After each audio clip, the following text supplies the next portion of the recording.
I might sneeze a lot this episode. You need a second? You need a Kleenex? No, it's just like a constant. You will sneeze. Oh. I have it under control. And the horse like takes a sip of his beer. Well, with prices like these, I'm not surprised.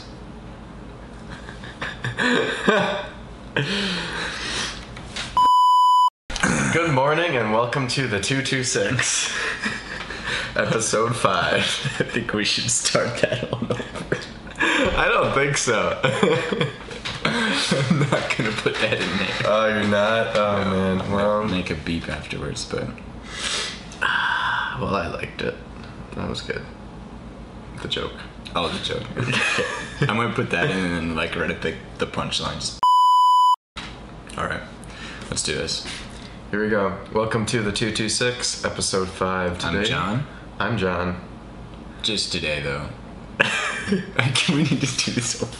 We should script out the intros because we always interrupt each other unintentionally. I just interrupt people and yeah, so I'll say welcome to the 226, episode 5. And you'll say something. And then I'll say something. Okay. Welcome to the 226, episode 5. My name's John. And I'm John. And today we're going to be talking about film, cinema, TV shows, all sorts of different things that have to do with visual content. Yes. We're trying to stray away from photography. We think that'll be a separate episode. But anything like moving pictures, how is that used to tell stories? That's the topic for today. Before we get into that, we have submitted our podcast to a number of different other podcast providers, and so we'll be getting back to I think Google Play, Stitcher, TuneIn Radio, and we're on iTunes already. Yeah. So I feel like we've jumped the biggest hurdle so far. Totally. So very excited to see how that plays out in the next couple days as they start getting back to us. So super excited about that. But yes, film is the broad topic for today. Following up on the broad topic of music from the previous episode. So I again did not prepare notes because I'm trying to speak extemporaneously. And I again somewhat prepared notes. So we'll see how this goes. I'm excited to see what we talk about. Yeah. All right. So I seem to always have a question for you. It's just kind of becoming a thing. I wrote down this question. This question is just exactly what that question is. Movie that most affected you. The movie that most affected me. In what way? See, I was thinking like kind of the movie that smacks you across the face and makes you think of things in a new light. In a new way. Or emotionally affected you, or... Jeez. I think maybe something like Good Will Hunting. Oh, crap. Definitely one of my favorite films. I thought Oblivion was really good when I went to see it. Yeah. I mean, I think that one got torn up by critics, but I enjoyed it. I thought the plot twist was good. What other movies? I've watched a few. It's good. But there's still a huge bucket list full of movies that I've like, oh, I should watch this. Like even last night we were like, oh, we should watch Guardians of the Galaxy. Yeah. Have you seen Guardians of the Galaxy? No. Neither have I. So, I mean, we almost ditched our homework and watched Guardians of the Galaxy. Thank the Lord we didn't, though. Yeah. Still didn't do my homework. Anyway, another movie that really affected me, I think, was Schindler's List. It's just such an icon. I'd heard so much about it. Yeah. People like John Williams, even scoring the music, after he saw the first cut, didn't feel worthy of making the music for the film. He just said, this needs something better. Yeah. And they're like, you're the best there is. Please help. But the movie, the way it was shot was just fantastic. Yeah. Even down to the little, it's black and white, and then the little girls in red. And it's a very long movie, but it's just, I can see why it was something that was looked to as a staple of the the film community. So when you first said Good Will Hunting, I said, "Oh crap."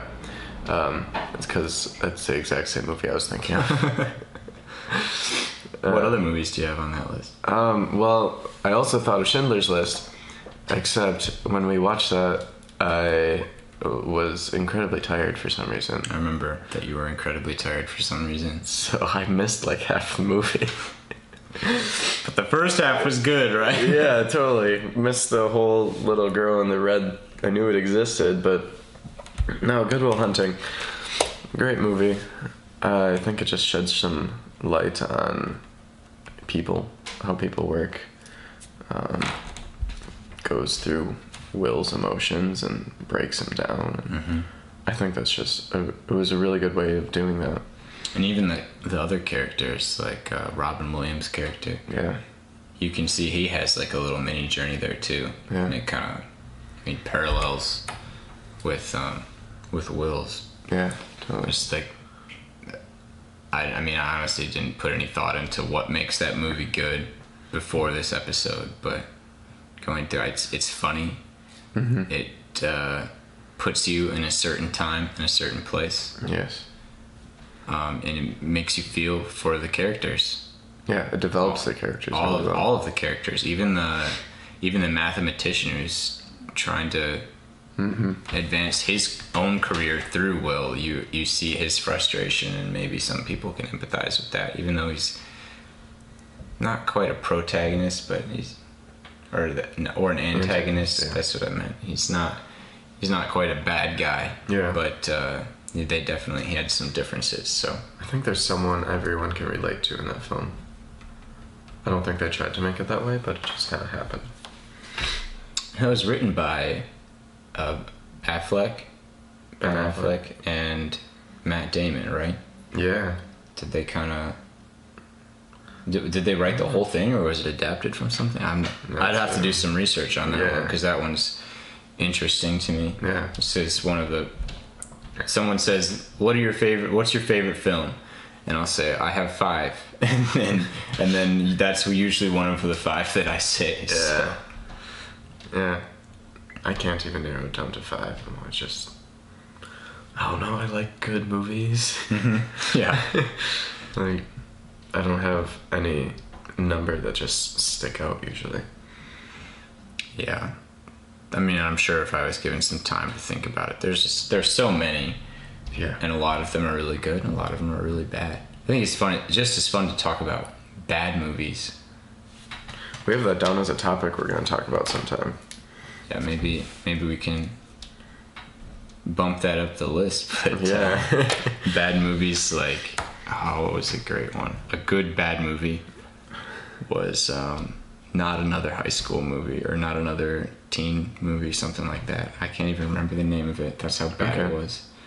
But the guy who plays Captain America, I'm awful with names. Yeah, same. Chris Evans, maybe? Might sure. be. I can look it up. But he's in that one as he's a high schooler, and it's almost like a parody film. Yeah, Chris Evans. Okay. He's I can just look and see what the actual name of this movie is, so that people aren't listening and wondering what in the world is going on. Not Another Teen Movie. Yep. So it's almost like a parody film. Stupid jokes. Yeah. Kind of not. The shot selection told the story, but it was just humorous to me late one night after work or something. I was watching with a few other people, and they were honestly so confused. Why are we watching this? I was like, no, this is the best great bad movie ever. I think that's the thing about bad movies. You have to watch them with people. Like, I'm not gonna sit down and watch a terrible movie all by myself. Yeah, I agree. There's, especially if you know that it's going to be bad going into it. Yeah, you have like the movies that were made with that goal. It's almost its own genre, the bad movie genre. Oh, it really should be. Like Sharknado or Sharknado 3. If I made a bad movie series, I would skip some numbers and make people wonder. I think I would use both letters, numbers, and Roman numerals to label them. Let's put that on our list of things to make. Why don't we just start listening to episodes like... Okay, guys, the podcast is over. We're starting a movie series that will be awful. Low budget because we have no money, and we're going to confuse everyone who watches it. It's going to be great. Make them ask questions about who they are as a person. And who we are. No, I'm just kidding. But that's an interesting question because you made it... phrased it in a way that said what movies have influenced you, which means that the movie had an effect on you outside of the experience watching the movie. So you apply it to your life, you can relate to it, and it maybe changes the way you do things. Yeah. And some movies are much better at doing that than others. Yes. I love the movies that make you think. I love thinkers. Whether it be the concept of the movie is just insane and you have to wrap your head around it. I'm thinking like Christopher Nolan films. Yeah, those ones are great. But just ones where you can apply it. And I don't watch enough of those, ironically, and I really enjoy them. Have you seen Memento? No. That's an example of a thinker movie. Okay. I believe, because not only is it shot out of chronological order, or not shot out of, but presented. You've told me this in a non-chronological order. Yeah. It kind of bounces back and forth, and then it kind of meets at the middle chronologically. He also changes. It's in like monochrome and then color. Mm-hmm. And when you're at the very middle, it goes from monochrome and slowly changes into color. Ooh. It's about a guy who can't remember new things. Okay. So I think he was in it was a robbery or a theft, and he hit his head on the floor. His wife was killed, and he can't remember anything. So his last memory is his wife dying on the bathroom floor or something as these people are robbing them. And he has to go through life now, and some things he's like tatted onto him, I believe, just so he can remember. Really? I can't remember the details, but just the jarring nature of going back and forth chronologically kind of helps you put yourself into his shoes, because you're trying to remember like what was just going on, and like at the end we can put it all together, but every time he loses his train of thought, it's just never back. It's a really good creative decision then. Yeah, that was one of his first ones, I believe. Okay. I think Brad Pitt was going to be the lead actor for that, but then he turned that down, and someone else did a good job, I believe. Yeah. All of Christopher Nolan's films have been pretty good, pretty thought-provoking. Yeah. You leave kind of wondering something. Yeah. Like the end of Inception. Yeah. I mean, that's a kind of cliche ending. It's cliche, like, but like it does make you think. Yeah. That's why it's a cliche, is because it's worked and people do it. Yeah. So exactly. You wonder, like, oh, is he alive or dead? Or like they did that at the end of the Batman Superman movie? The Batman versus Superman movie? Yeah. I've just avoided seeing that. Really? Okay, so I saw that, and spoiler alert, turn it down for 10 seconds, Superman dies. And he's in the grave, and at the very end, some of the dirt on his casket starts to lift up off the ground, and that's the last frame that you see in the movie. Interesting. So it kind of leads you to wonder, is there something happening after this? Is there not? And I don't doubt that there will be. So it kind of gives you that hope that it might be one way or another. Yeah. And I think that's what makes it so powerful, is because if you're emotionally invested in something and you give them that little glimmer of, it's a possibility, even if it's like very far-fetched, that's still like people latch onto that and they really like that. Yeah. I think an emotional investment into movies is what makes a good movie great. Like, you have to be able to put your own emotions into what the screen's putting out. Yeah. Like, if the director's goal is to tear at heartstrings and he succeeds or she succeeds, I think that movie will succeed like none other. Mm-hmm.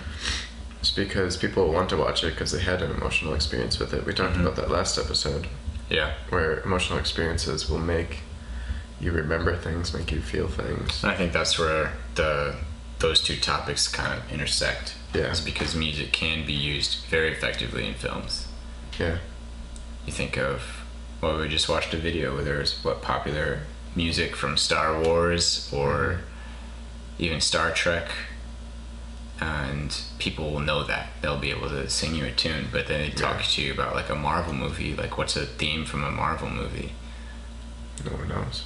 I mean, no one can say it because they use, you know, the goal of the movie was to show that Marvel doesn't take risks with their creative process. They do what works, and it makes you forget it basically, but it sells.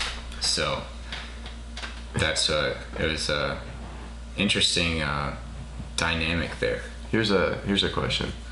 Going back to the Terry Redlin comment I made a couple episodes ago, is Marvel becoming the Terry Redlin of movies? Well, I think we should avoid using Terry Redlin as an example of someone who's ditched creativity for the sake of making it $1. I guess I know musicians more. It's very possible Terry Redlin just found his niche and just did what he wanted, and people liked it. I kind of want one of his paintings. Like I want one of them. Yeah, it's very effective. So I don't think accusing him of that, but someone like Skrillex, he started out as he was in like a punk rock band or a metal band. I can't remember which. He was on like Warped Tour, and then he started getting into this electronic music, and he made this really, really, really crazy EP. I think it's Scary Monsters and Nice Sprites. I like that one. And it was so off the wall, and I think Deadmau5 was involved. Oh, really? He signed him to his label. He's like, I see potential here. He didn't like the music per se, but he saw how it was marketable. Yeah. Excuse me, usable on his label. And so Skrillex was just doing his own thing, making his own sound, and it was a sound that became so popular that then he was like expected to make that. Yeah. And so that's a push and pull I see in a lot of popular artists, especially in the electronic dance music scene, is they're kind of torn between this. Do I make something safe that sounds like a Skrillex-y beat or a whatever beat? Yeah. Or do I make something that's just as crazy as what I did before, which is not going to sound like something that you know? Yeah. So it's a risk that you take as an artist, and I think it's a lot easier for up and coming artists to make risks like that because they don't really have anything to lose. Whereas someone who's been solidified as this bro step type of producer has to take a lot more risks to stray away from that.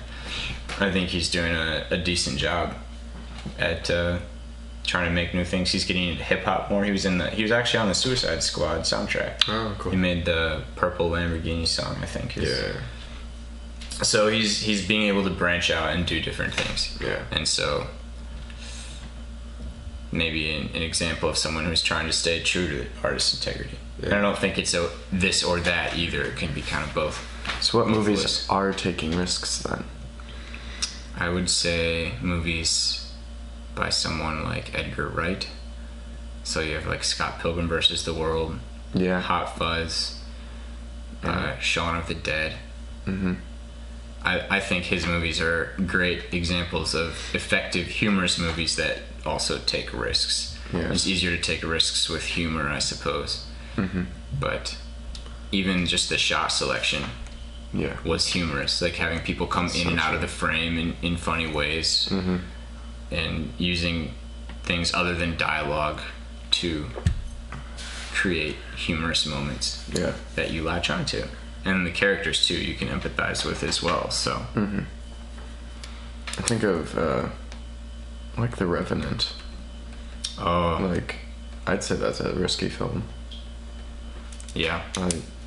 For how much work they put into it and thought process behind it, like, there weren't risks at all because I thought of everything. And then executed perfectly. Yeah, DiCaprio did a fantastic job, as he always does. Yeah, so true. So, But I like the wide angles that they Puts you in the... It puts you right in the on the horse's back, or right in nature. Yeah. So, and when did you watch? Did you watch that when it came out? I still haven't seen it. Oh, really? Okay. Yeah. So like, I shouldn't talk about too much because I haven't seen it, but what I have seen about it is just I still need to see it and I want to. Mm-hmm. And the plot is very simple. It's not this long, elaborate, twisty, turning Suicide Squad level mess, right? It's a very simple thing. Yeah. It's a guy getting vengeance for his son. Yeah. And but you watch the whole thing because you want to see. You know what the plot is going to be. You have it in the back of your mind, like this is his purpose for existing right now. Is literally he almost came back from the dead and is seeking vengeance on the person who murdered his son. And it was gripping. Maybe not watch it when you're tired. Yeah. Watch it with some friends who were tired of like Schindler's List, but it was very, very well done, I think. I think oh shoot, what was I gonna say? This is why I need to write things down. Well, let's move on. Maybe it'll come back. Yep, let's just keep doing that. So like storytelling in movies or film. The difference between storytelling in a movie and then a series like Game of Thrones or Breaking Bad. Oh yeah.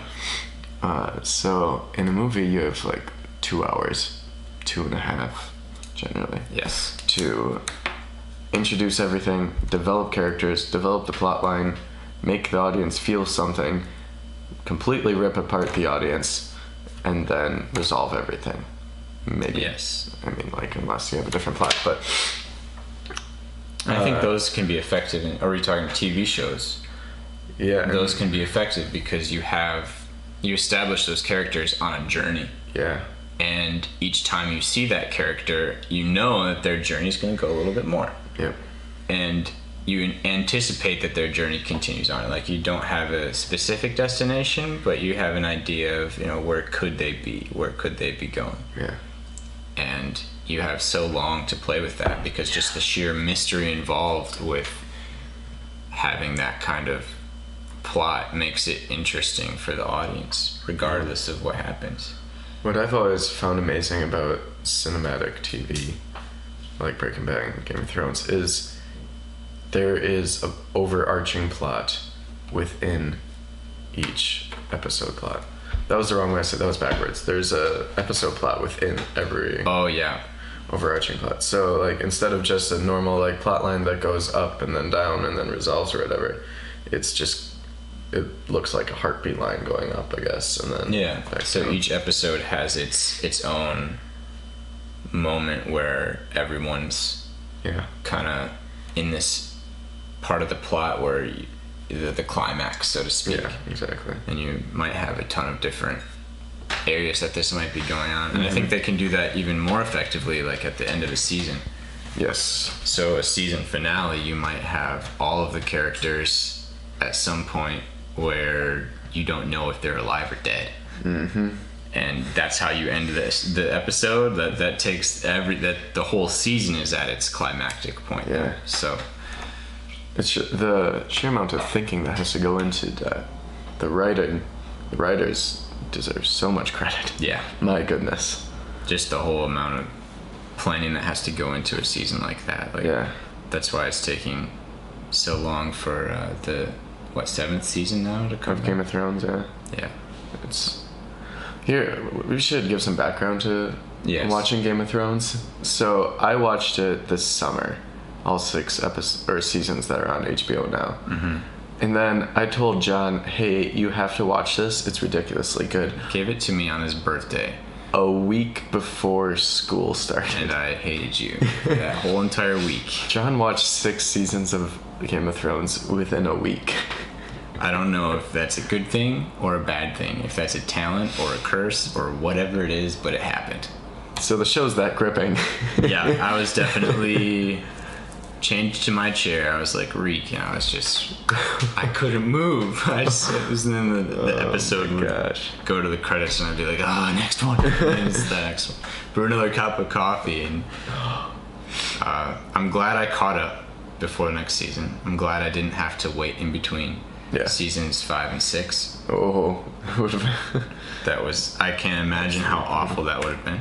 Yes. And I'm excited for season 7. I think it's a good story. You can learn a lot of things from it. So I have not seen Breaking Bad, other than the first 3 episodes from years ago.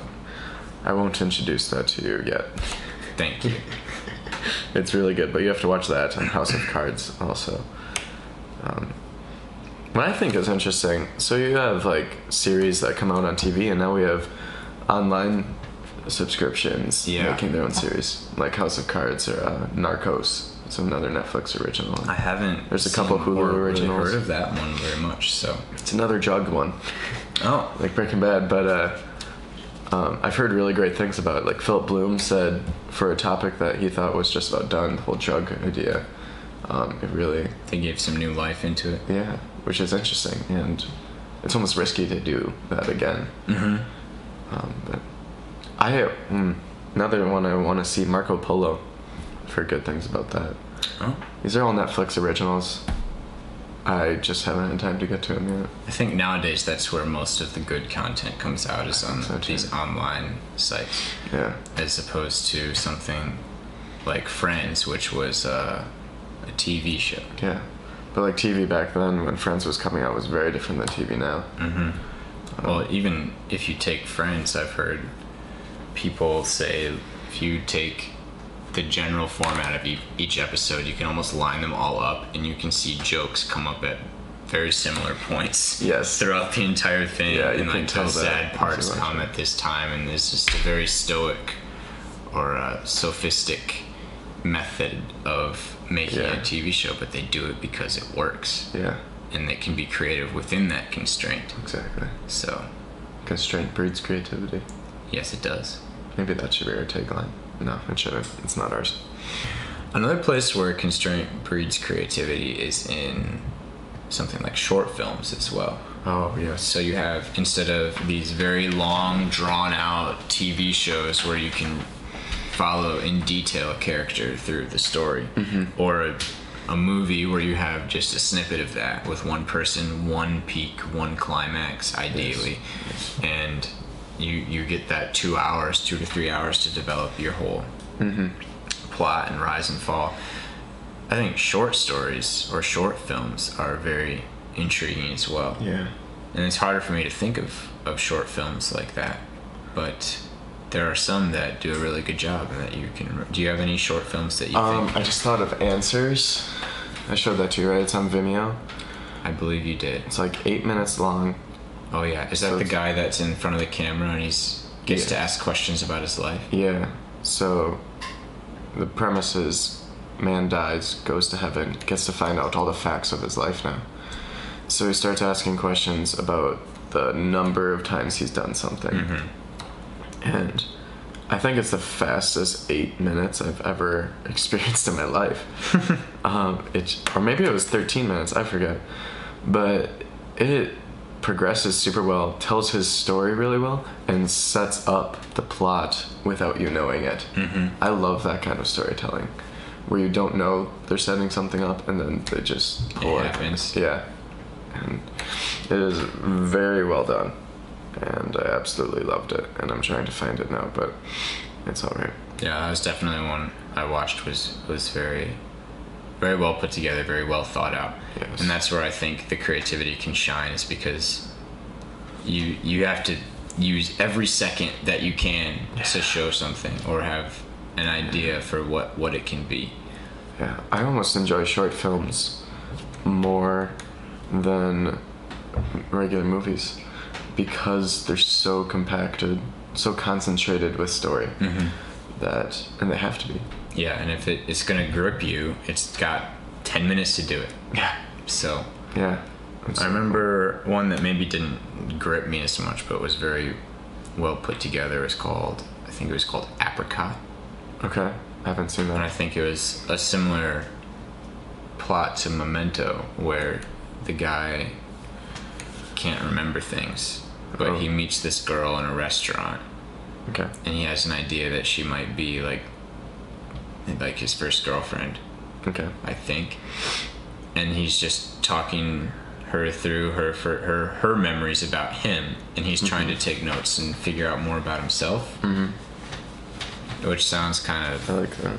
It was very beautifully put together. Yeah. I think the camera angles they used and everything were very, very well done. Very film-like look. I don't know if they were able to use a film camera, but definitely appeared that way. There's another one I showed you a long time ago. I remember it was an animated short film, actually. Okay. It was about a World War II dogfight. I think it was called Paths of Hate. I'm gonna look it up. But the way they used visuals to tell the story, there were no words. It was just. Oh, I love that kind of. It really just has to suck you in to what's going on. So these two are fighting, and they both have a similar story. Like they both have like a picture of their family or their loved one in the cockpit, and then just how war and fighting kind of dehumanizes you, even to the very end. They both knock each other's planes out of the sky, and they're shooting at each other with parachutes, and just I think Paths of Hate here. Oh, I remember you showing this to me now. A very good 10-minute long animated movie that, I mean, it did its job. I remembered it. Yeah. That's maybe the biggest goal of any visual. To be remembered. To be remembered and to influence you. And that one influenced me in a positive way, so. I quite enjoy videos that don't have any dialogue. I've been meaning to make one like that for the longest time. Interesting. Because without dialogue, I think everyone's mind subconsciously puts it in there. And by doing that, you apply yourself to it more, and you make it your own. So it means something different for everyone. And you can use music very effectively within that. Yes. And how powerful that is to portray meaning and emotion to anyone and everyone's lives. I like the idea of shooting a movie and using as little dialogue as possible, even. So not having like a short. I mean, I like that too. But I think movies that don't use dialogue at every chance, at every turn, are much better. Yeah, I immediately think of Mad Max. Okay. Yeah. Where they had not previs.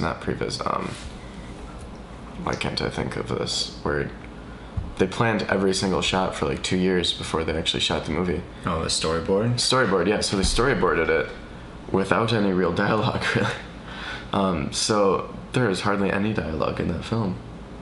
It's just these gorgeous shots that tell the story very well. And it was acclaimed for that, and it was just so well done. I love watching that movie. Just kind of visual masterpiece. Exactly, and even the post-production that they had. Oh my goodness. We've watched some specials on that one, what happened behind the scenes. I think they were planning to shoot it in 3D, and then went back to 2D about halfway through that design process, just because shooting 3D is a very, very tricky thing to do. And having all of that in the dust, they just didn't want to work with all that. But the whole idea of shooting and overexposing everything so that they could get all of the detail for day to night transition scenes are just fascinating. All of the stuff that goes into movies like that. Yeah, and often they said, "We'll do it in post." There's like a theme. We'll do it in post. Yeah, they're just so confident in the post workers, the special effects guys. Yeah, and they did a great job. I mean, they won a special effects Grammy. Yeah, I think so. And like things I assumed were real were not real at all. Like, and that's the goal of good. Yeah, to see that. It wasn't a Grammy. It was an Academy Award. Grammys are for music. I get all the awards mixed up. There's Tonys and Grammys and Oscars and. Tonys are Broadway, and that's all I know. I know Oscars DiCaprio won one for Revenant. Yep. Yeah. So I should have known that. Yeah. It's way too early in the morning. I haven't had quite enough coffee. It's true. Anyway, back to cinema. Just how good special effects aren't noticed at all. Mm-hmm. So you can say, computer graphics, they just suck. Like, well, you're saying that because you've only seen bad visual effects. I agree. Any visual effect that you know what movie did a great job and won an Oscar for it, I believe, for the special effects was Ex Machina. Oh, did yes. We have seen. Yeah, we've watched that together. I showed that one to him. I think that was maybe another movie that I'm starting to put on that top 5 list for my favorite films. But there's a robot, a computer person. Mm-hmm. And I think the idea of the movie is that the character is trying to perform a Turing test on the artificial intelligence, mm-hmm. and see if it passes, even though the person is fully aware that this is just a machine in front of you. Yeah. But then you get into the whole idea of consciousness. Is a conscious AI? Does that bring along ethical responsibility? So there's just so many questions to ask, so many different ways that they used music to bring out the mood in that film. That was well done. Was good, but you don't think about, that was acted out by a real person, and then they, in post, did all this work to make her look like a robot. Mm-hmm. You don't think about that. You just think about the robot that's standing in front of you. It just goes unnoticed, and it doesn't distract away from what's there. Yeah.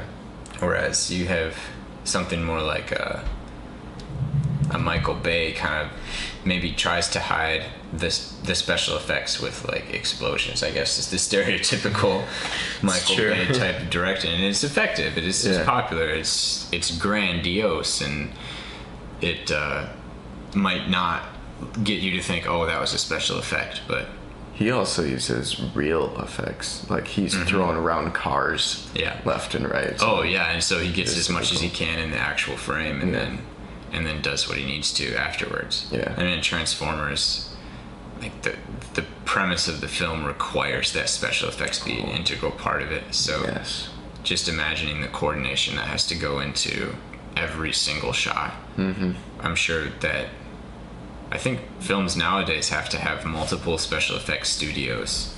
Yeah. And they just give certain scenes to each one and say, hey, this is what you're responsible for, this is what you're responsible for. And I wonder how much that breaks the continuity of what's expected. I'm not sure, but I think it'd be an interesting thing to learn more about.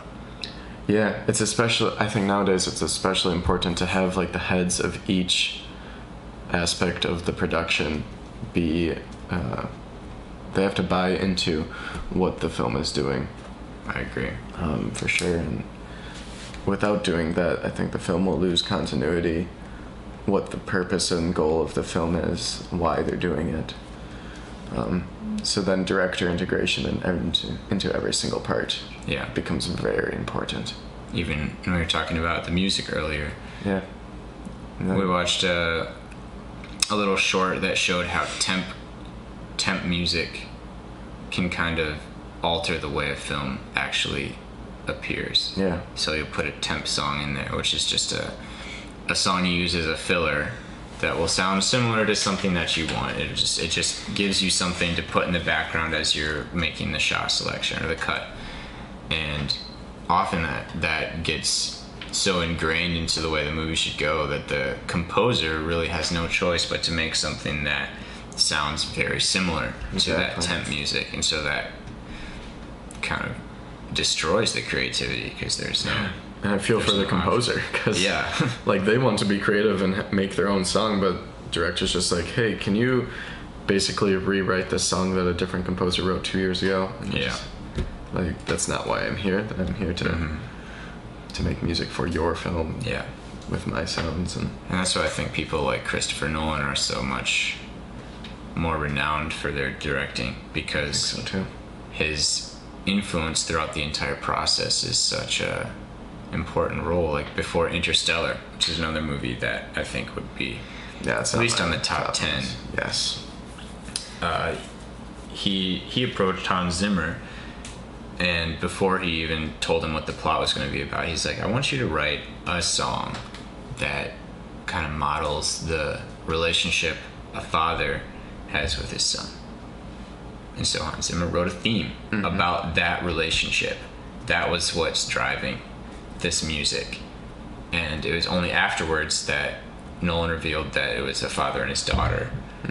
But that kind of, that tension, that pull, that emotion that song was designed to evoke was put throughout the entire film, because that's the what's underlying throughout the entire plot. It's like he wants to see his daughter again. So that's why I think that movie works so well, is because the music is integrated and not the other way around. The music isn't a result of the way the shot was put together. It was, they both like worked together to make this fantastic product. And the relationship between Spielberg and Williams, that's where that's shown. We have to mention them at least. Yeah, definitely.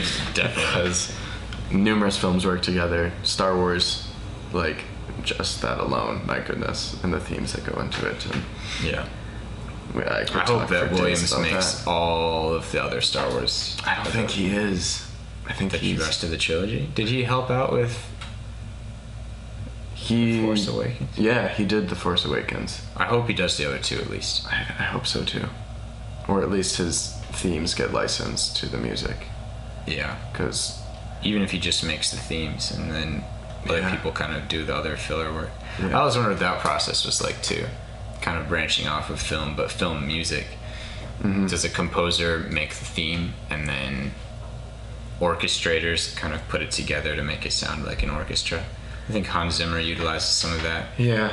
You develop the theme and that's what you're known for. That's what you have other people kind of help you orchestrate it. Yeah. Because I don't know what the difference between using a second, third viola, like, what is it? I mean, like, Williams definitely knows that, but he doesn't have time to orchestrate everything. So he'll get basic chords and like, hey, I need this instrument doing this now. And so orchestrate it all gets put together in the end, and it's very intriguing. Yeah, for sure. What other? I have this note down, the human narrative. So this is something I just talked about in my communications class, but that everyone is constantly telling a story with their life.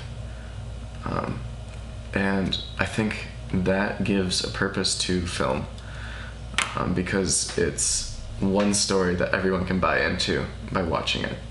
I agree. I think we even talked about that or touched on it in the first episode. Yeah. Is that, or in the communication episode, but the idea that narratives run through what it means to be a human. Like, what does it mean to be alive? Fisher's narrative paradigm. That's what it is. Yep, and that's the theory. It influences all of us in so many different ways, but it's very obvious how that comes through with film. Yes, exactly. The different stories that are told, the different themes that arise, their storytelling, their stories. I very much want to get better at storytelling. I think we even have an episode on storytelling itself, just the whole... Yeah, we should do that. The process. Do I have that written down? Regardless of the medium. No, I'm writing it down because it needs to happen. No, storytelling is just so integral to living. I mean, like, you go to someone and you want to tell them what just happened to you, you're telling a story. Yeah. Or just good presentations have stories in them. That's how we're going to talk about TED Talks in this episode. Yeah, because the storytelling is such a fundamental part of not only those talks, but just relating what has happened before. Or like in chapel yesterday, the preacher, almost his entire sermon was a story. Yeah, and you're gripped. You're like, you can buy into that. You buy into it. You're invested in hearing how it resolves. Exactly. Right. You want to see how it flows through, and stories can do that very effectively. I think it's interesting to see how people evolve in their storytelling too, like kids. Oh, you take a kid to tell a story and they jump all over the place, even more so than we do here on 7:30 a.m. podcast. But their thoughts just bounce all over the place, and they're telling all these details that aren't really needed. Whereas you have someone who's really good at telling stories, they might use a technique of hiding an element or not showing one, or presenting one thing and meaning another, or there's just so many different ways that you can bring out nuances in narrative, and people get better at it as they tell more stories. Yeah. So maybe that's what we should, like, our storytelling should be actually telling a story and making something. Because as evident in this podcast, hopefully we're getting a little bit better at talking. That's the goal. Except for that sentence. Yeah. But as the season goes on, we're getting so much better at articulating what our thoughts are on the spot and filling up all the airtime. Just the actual doing it. It goes back to the Ivory Glass thing. You gotta do it. That actually doing it makes you better, and you kind of close that gap. Yeah. So something I thought about, so like telling everyone's story, just when our generation reaches like 80 years old, something like that, we've been posting on social media for a long time now already. I mean, like, I get time hops that are 7 years old, something like that. Really? Yeah, I don't know how exactly. I don't have Time Hop, so I don't know what that's. Time Hop is an app that tells you things that you did years ago on this day on social media. I kind of wanted to forget that part of me, so I think I look at it as I was here and I've come to this point in that journey. But when our generation reaches 80 years old or something like that, I want to see a film that tells a story using a person's social media that's online for forever now. Interesting. Or like when I pass away, my family goes back and looks at everything on social media, because my life is essentially online now. I've documented most major events in my life. This podcast, like, this is going to be so telling of who we are as people. Yeah. And I just want to see a film that utilizes all that and puts that into a story, because you still lose the person, but there's still a part of them online, I think. It's like the concept of how our phones are an extension of our brain. Social media is an extension of our story. Yeah. Yeah. I think what you just said will probably be a part of that film, for your life at least. Yeah. It's kind of funny, but yeah. But people years from now might not be laughing at that point. It'll just be like this eye-opening part where, wow, they were talking about doing that back then. That's part of the reason great. I keep a journal too. Is I want to get thoughts down. Yeah. I want to record my story. You know. I think there was even a commercial that used that idea to some extent. I think it was a Chrome commercial, Google Chrome. Oh, really? And he made a Google account for his daughter when she was born. Okay. Just an email, and then just updated little snippets of her life as she was growing up. And then when she finally turned 18 or 21 or something, he gives her this email account, and she has all these emails from her father to go through, and it kind of like puts her life in chronological order, and just gives her a little, like, this is what it was like. Yeah. Which is like, it's like a really cool narrative story, a narrative inside a narrative, and then it tells you to get a certain web browser. So even in commercials, I think storytelling can be used very effectively. They're like the ultimate short story. Johnny Walker commercials. The Michael Phelps Under Armour commercial. Really good. Like, here's where I am. I'm working hard to get back. Yeah. What you do in the darkness. That gets you. That gets you into that person's, like, you're invested. Yeah. In a commercial. Yeah. It's so true. And some commercials do that better than others. So I always think it's interesting to watch the Super Bowl, of course, because that's where commercials get to shine or not shine. And I haven't liked many recently. I was just thinking the same thing. I think they're just trying to be too weird. And weirdness has its place. Don't get me wrong. It really does. Because otherwise, I'd have no purpose in life. But Funky Monkey Baby, or what are we doing? Are you kidding me? Like, it worked because it stuck with us. I don't know. It hasn't worked because I don't remember what they were selling. It was a soda, wasn't it? Was it Mountain Dew or was it Doritos? See, exactly. Yeah, I don't know. I don't want either of those things right now. Yeah. I want to forget the monkey baby. Is what I want. Yeah.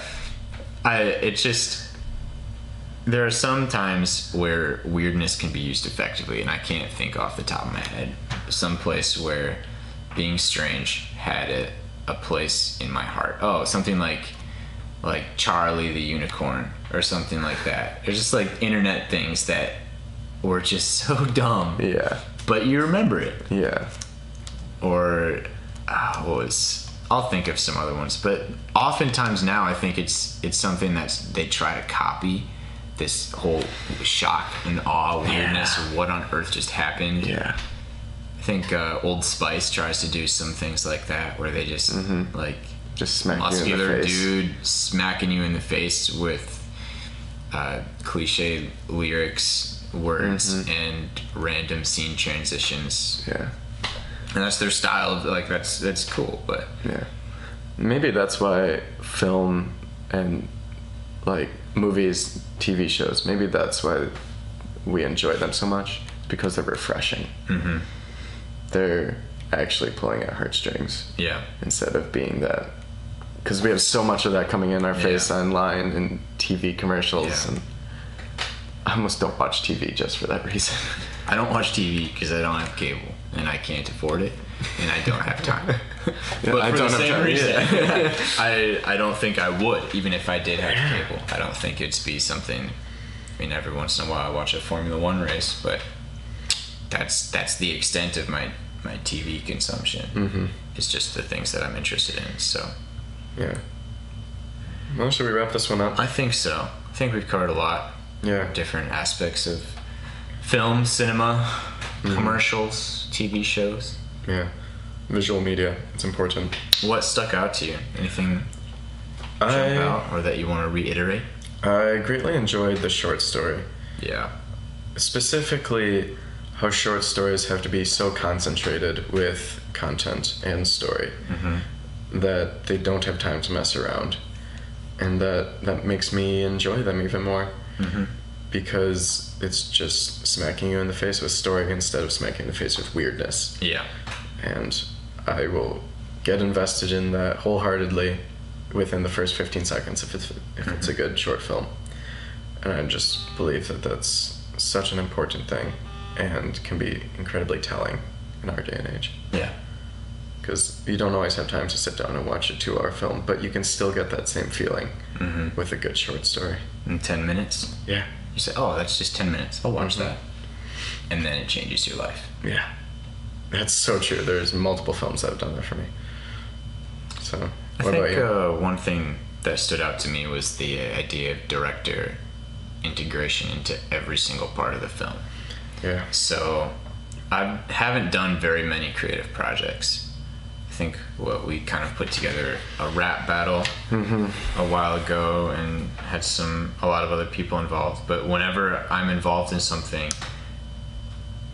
being a part of pretty much every process and knowing exactly how it's going to be before, I guess that's just my personality. I would agree. It's just my personality of I've got to know what kind of shots are going to be there and how I'm going to use those shots to go through and tell this story, or in this case, a rap battle. Yeah. But I just felt the need to be in every part and be able to move those things so that I was able to make the final product look better or sound better. It just was something I think I would relate to as a director. Is I'd want to be involved in the music making process. I'd want to be involved in the storytelling process, and the screenplay, and the cinematography, and the actors, everything. I'd want to be able to mold it to be what it can be. Yeah. I don't know why you wouldn't want to be involved in everything. I think that's just lazy and won't produce the best film. Yeah. And not to say that we're calling out directors on doing things no, like that. They can do things I will never dream of. Exactly. But I just thought that was an interesting way of looking about it. Like, when it comes to music, I'm very how do I say it? I don't let other people make musical decisions for my songs. Yeah. Every once in a while I can, take an example or hear a different song and apply something and try it out, but I usually am very closed in my process. Yeah. And I think the same for directing. It just makes a better film. I think someone who's very involved usually stands out. So that's where you have your Spielbergs, your Nolans, your who else would be in that? Hitchcock, probably. Yeah. didn't even talk about his films, but Yeah, I need to watch more of his. Those Yeah. are pretty good. So, well, this has been episode 5 of the 226, I'm John. and I'm John. We'll talk about What we got next time? We got experiences next time. experiences. So what those do to the human narrative, and Yeah, I'm excited to talk about that. that's another great one. We'll probably cover a lot of breadth and depth in that one as well. Yes, for sure. All right, until then, we'll see you next time. Peace.